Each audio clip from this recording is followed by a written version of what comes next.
Senhor esteja convosco. Está no meio de nós.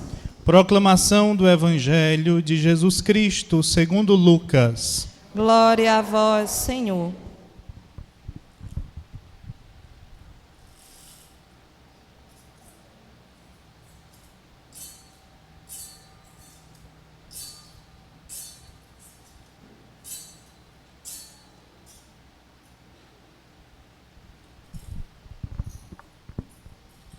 Naquele tempo, os chefes zombavam de Jesus, dizendo: a outros ele salvou. Salve-se a si mesmo, se de fato é o Cristo de Deus, o escolhido. Os soldados também caçoavam dele. Aproximavam-se, ofereciam-lhe vinagre e diziam: se és o rei dos judeus, salva-te a ti mesmo. Acima dele havia um letreiro: este é o rei dos judeus. Um dos malfeitores crucificados o insultava, dizendo: tu não és o Cristo? Salva-te a ti mesmo e a nós. Mas o outro o repreendeu, dizendo: nem sequer temes a Deus, tu que sofres a mesma condenação? Para nós é justo, porque estamos recebendo o que merecemos, mas ele não fez nada de mal. E acrescentou: Jesus, lembra-te de mim quando entrares no teu reinado. Jesus lhe respondeu: em verdade eu te digo, ainda hoje estarás comigo no paraíso. Palavra da salvação. Glória a vós, Senhor.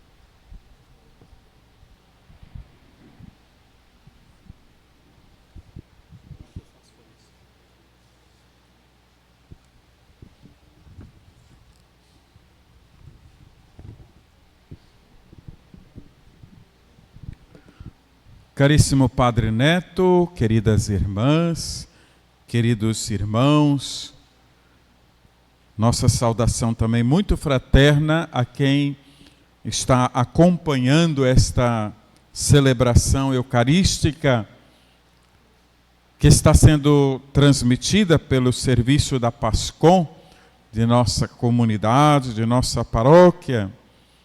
E assim temos a possibilidade de que esta nossa Assembleia Litúrgica esteja assim estendida com a participação de quem está acompanhando de casa, até mesmo do seu leito, esta celebração que marca o 5º dia desta caminhada de preparação para a festa de sua padroeira, Nossa Senhora das Graças.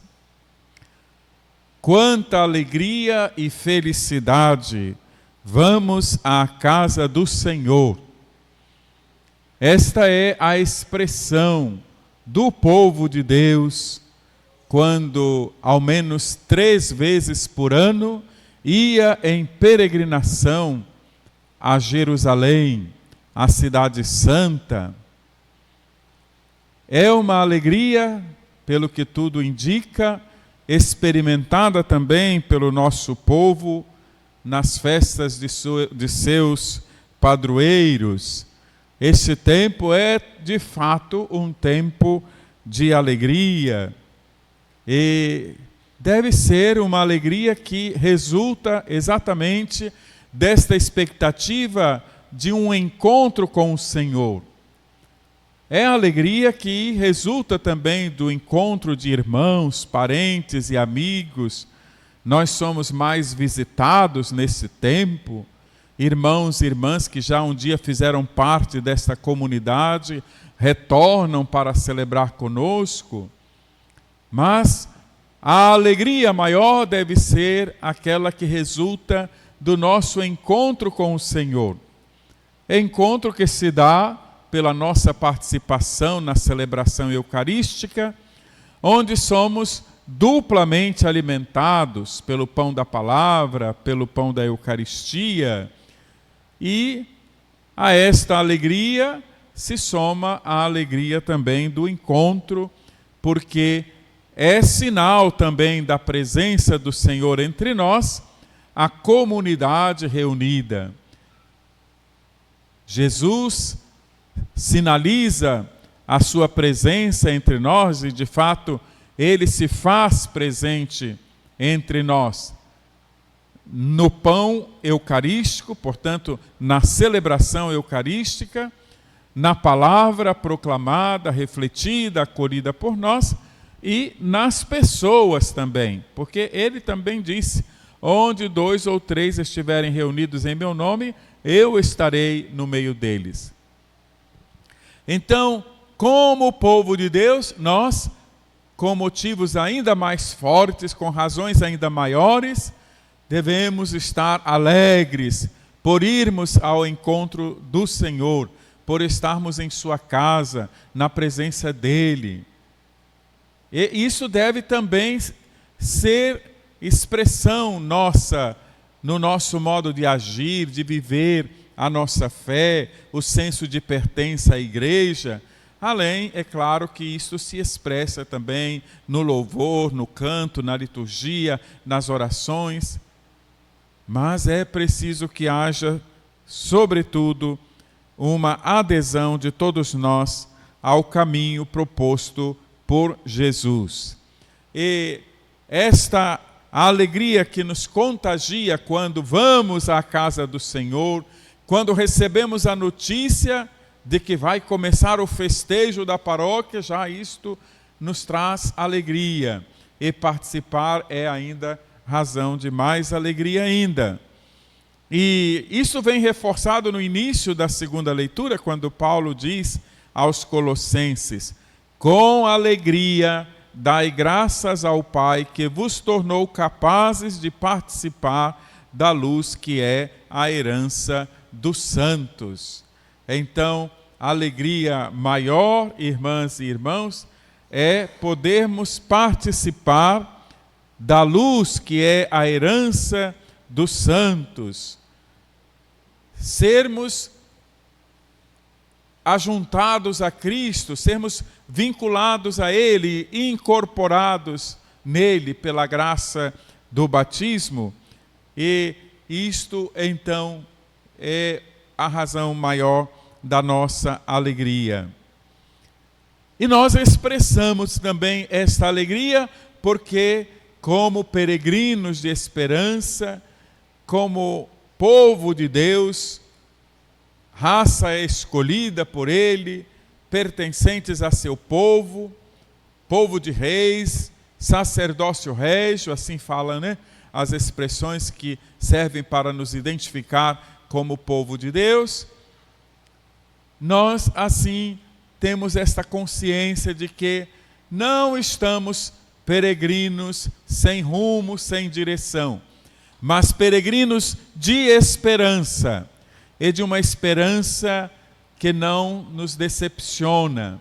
Esta esperança que é Cristo e que nos conduzirá à plena participação no seu reinado. Também isso é para nós motivo de alegria. A festa de Cristo Rei do Universo é um convite a todos nós a uma alegria antecipada por sermos participantes da realeza de Cristo, por sermos membros do seu povo que caminha rumo à pátria definitiva, rumo ao reino definitivo. Nós vivemos, assim se diz na teologia, entre o já e o ainda não do reino.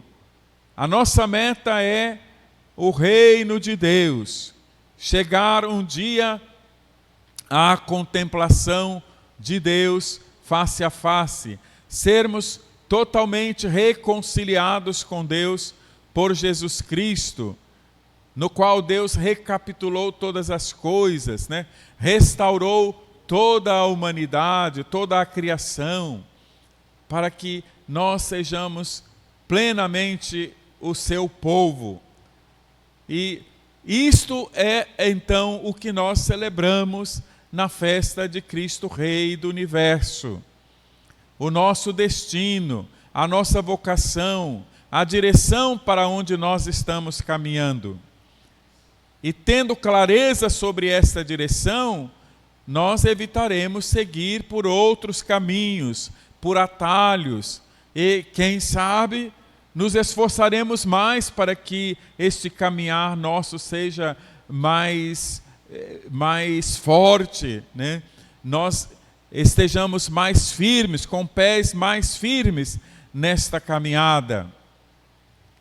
Celebrar a festa de Cristo Rei do Universo é uma ocasião para nós, então, recordarmos esta direção para onde nós estamos caminhando, repito, e para também tomarmos consciência de nossa participação na realeza de Cristo.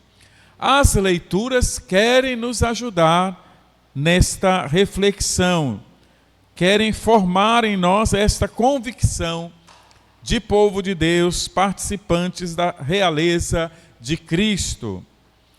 Antes, porém, é bom nós contextualizarmos, pensar em que ocasião, em que contexto, em que realidade a igreja deu início a esta festa chamada Solenidade de Nosso Senhor Jesus Cristo, Rei do Universo. A festa de Cristo Rei foi instituída pelo Papa Pio XI, a 11 de dezembro de 1925, num contexto em que o mundo tinha saído da tragédia da Primeira Guerra Mundial e estava mergulhado ainda em contradições que pareciam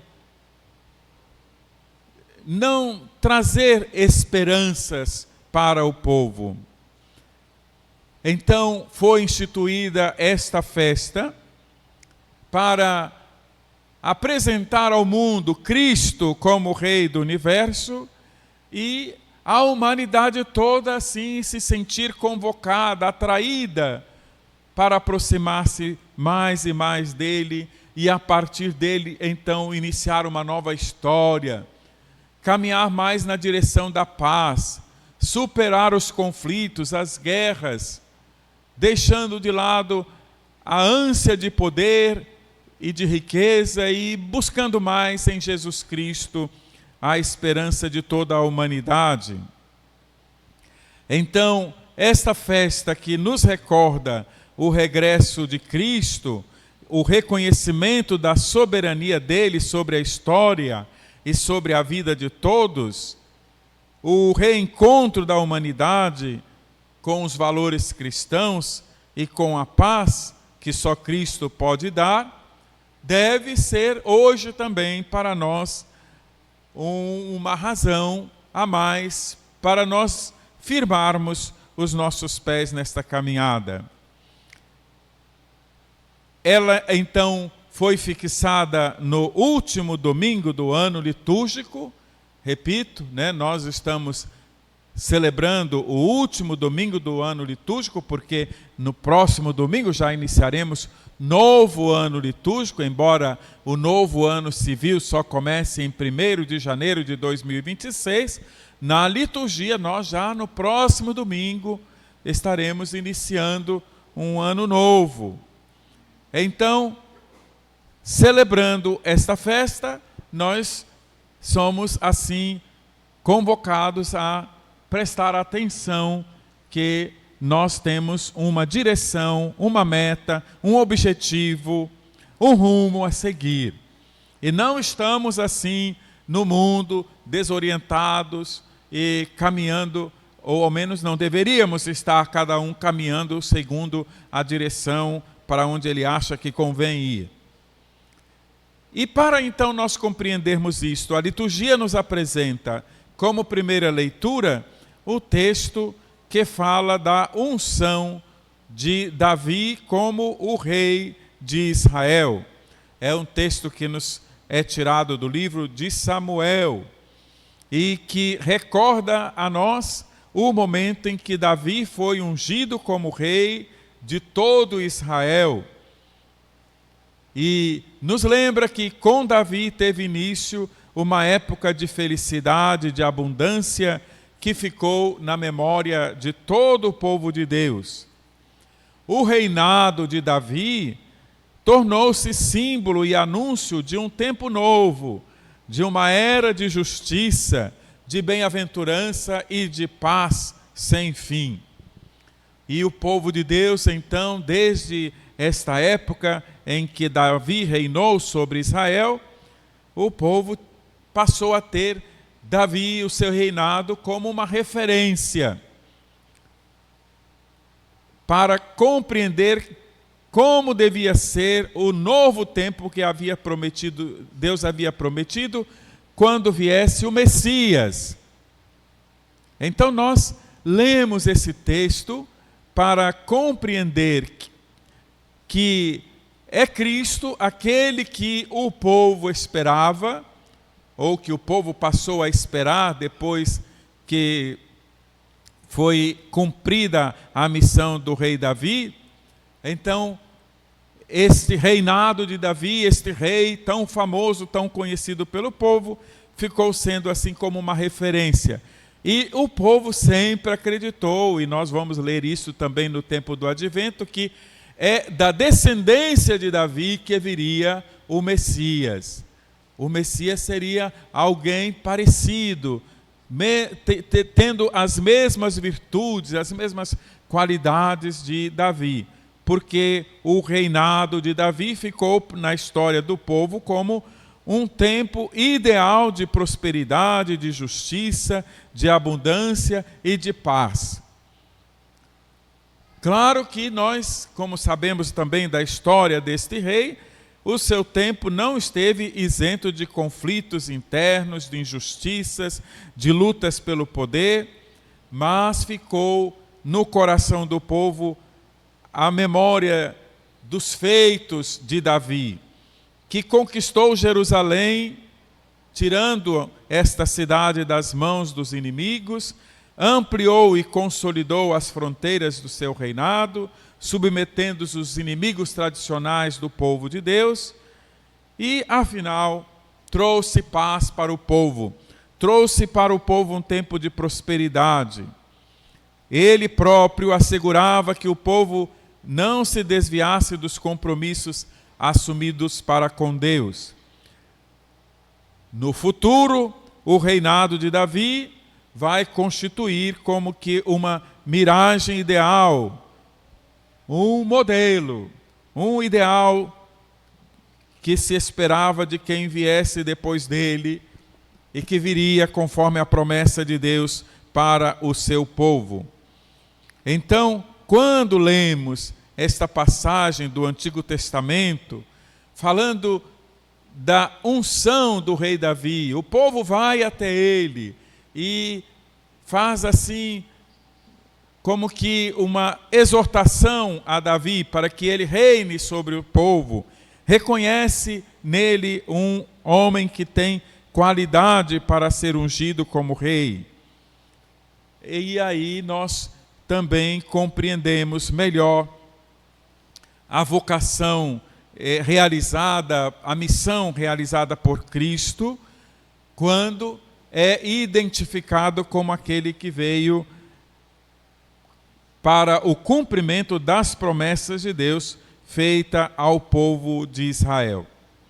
Então, nós temos em Jesus o cumprimento das promessas que Deus havia feito a seu povo, de que lhe daria um novo rei, e que este rei viria da descendência de Davi. Quando nós lemos lá no Evangelho de Mateus sobre o nascimento de Jesus, há esta referência explícita de que o seu pai adotivo, José, é da descendência de Davi. E ali então se cumpriu esta promessa. Mas nós vamos perceber através do Evangelho que Jesus, embora tenha sido identificado como o cumpridor das promessas de Deus feita ao povo, aquele que pode ser e como de fato é identificado pelo povo como o Messias vindo da descendência de Davi, nós percebemos então como é que Jesus realiza esta sua missão, como ele exerce a sua realeza, o seu poder.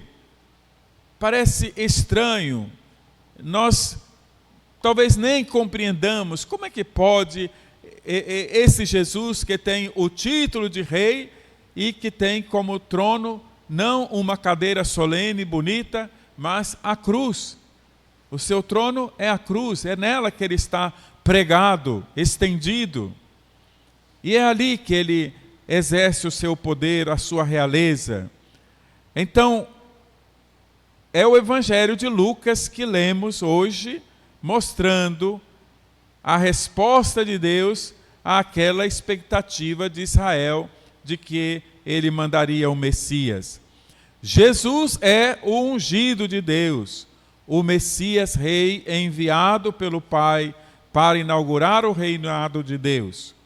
Contudo, a realeza de Jesus soa estranha aos olhos do mundo. Por quê? Porque as armas que este rei leva consigo são o amor e a misericórdia. A autoridade que esse rei reivindica é a do serviço simples e humilde. Lá na última ceia, nós percebemos no diálogo de Jesus com seus discípulos: vocês me chamam de mestre, Senhor, reconhecem a minha autoridade sobre vocês. E de fato, eu sou isto que vocês estão dizendo. Mas se eu, que sou o vosso mestre, poderia dizer, eu que sou o ungido de Deus para ser o rei, estou entre vós como aquele que serve. Então, o seu poder é exercido no serviço, na doação, na humilhação. O trono que este rei ocupa é uma cruz, onde ele derrama o seu sangue em benefício de todos.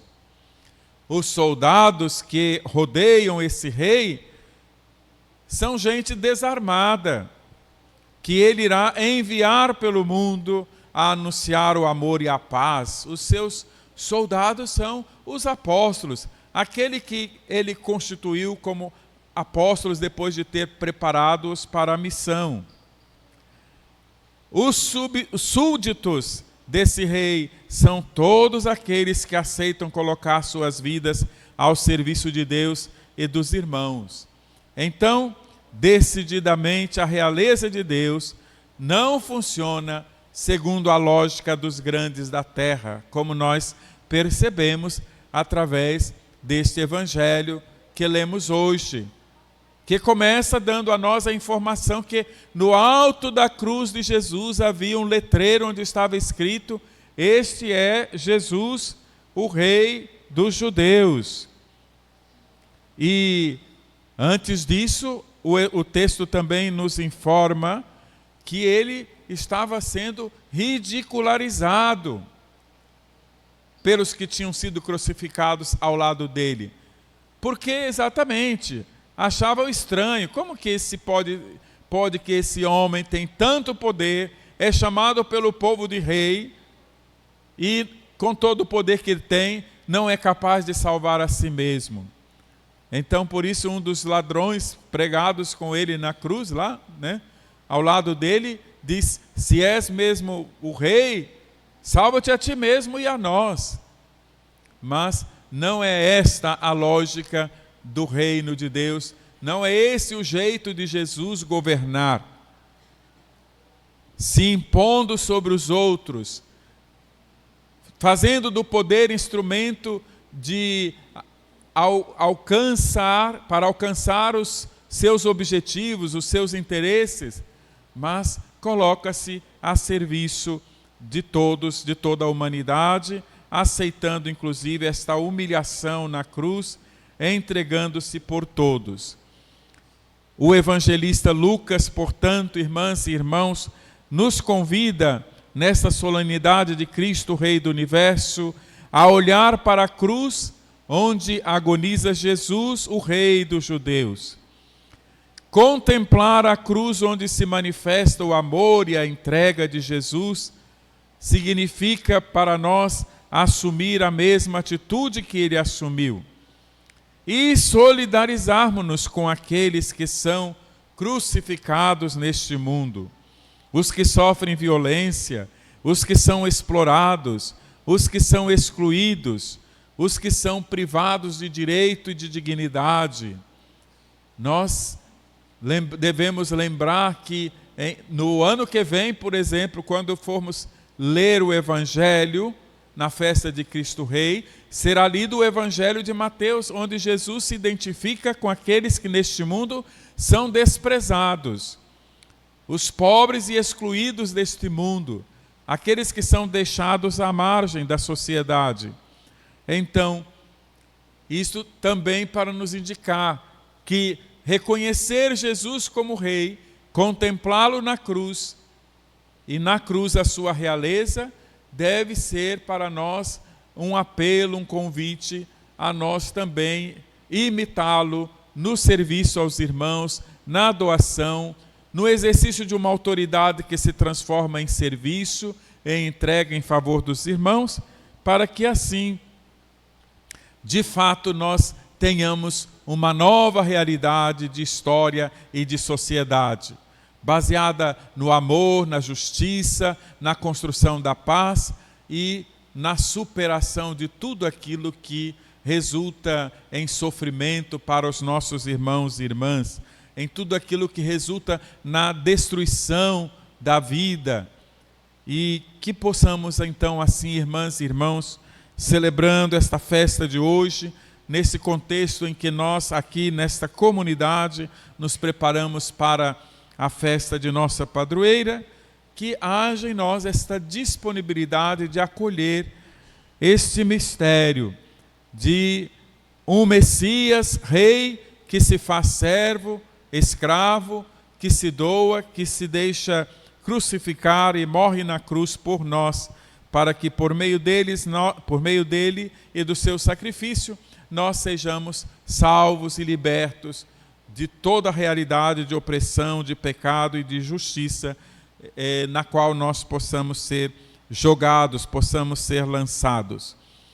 E que, como nos convida Paulo na segunda leitura que lemos hoje, nós saibamos expressar nosso louvor, nossa gratidão a Deus por nos ter feito participantes da realeza de seu Filho Jesus Cristo, por nos ter reconciliado com Ele por meio do sacrifício de seu Filho Jesus. Seja nossa participação nesta Eucaristia, portanto, a renovação da nossa adesão a Jesus Cristo e um assumir mais consciente, com mais firmeza, a nossa participação na realeza de Cristo, trabalhando para que no mundo haja paz, haja mais respeito à vida, haja mais construção de diálogo, de compreensão, de amizade e de unidade entre as pessoas. E assim possamos, de fato, sermos reconhecidos como povo de Deus. Amém.